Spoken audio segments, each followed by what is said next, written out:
ನಮಸ್ಕಾರ, ವಿವಾ ನ್ಯೂಸ್ಗೆ ಸ್ವಾಗತ. ನಾನು ಶೋಭಾ. ಇದು ನಿಮ್ಮ ಪ್ರೀತಿಯ ಸುದ್ದಿಗಳ ಡಬ್ಬಿ. ಕೆಆರ್ಎಸ್ ನೀರು ಹರಿಸಲು ಆಗ್ರಹ. ಮಂಡ್ಯ ರೈತರ ಬೇಡಿಕೆಗೆ ಸಂಪೂರ್ಣ ಬೆಂಬಲವಿದೆ ಎಂದ ಎಚ್ಡಿಕೆ.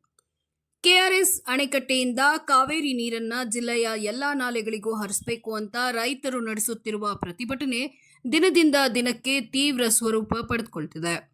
ರೈತರ ಬೇಡಿಕೆಗಳನ್ನು ಬೆಂಬಲಿಸುವುದಾಗಿ ಕೇಂದ್ರ ಸಚಿವ ಎಚ್.ಡಿ. ಕುಮಾರಸ್ವಾಮಿಯವರು ತಿಳಿಸಿದ್ದಾರೆ.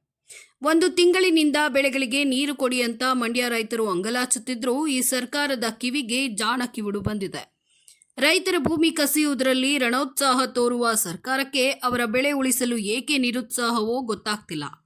ಮಂಡ್ಯ ರೈತರ ಬೇಡಿಕೆಗೆ ನನ್ನ ಸಂಪೂರ್ಣ ಬೆಂಬಲವಿದೆ ಹಾಗೂ ತಕ್ಷಣವೇ ನಾಲೆಗಳಿಗೆ ಕೆಆರ್ಎಸ್ ಜಲಾಶಯದಿಂದ ನೀರು ಹರಿಸಬೇಕು. ರೈತರ ಆಕ್ರೋಶ ಕಟ್ಟೆಯೊಡೆಯುವ ಬದಲು ನೀರು ಹರಿಸಿ ಅಂತ ರಾಜ್ಯ ಸರ್ಕಾರವನ್ನ ಆಗ್ರಹಿಸುತ್ತೇನೆ ಅಂತ ಎಚ್.ಡಿ. ಕುಮಾರಸ್ವಾಮಿಯವರು ಎಕ್ಸ್ ಪೋಸ್ಟ್ನಲ್ಲಿ ಹಂಚಿಕೊಂಡಿದ್ದಾರೆ.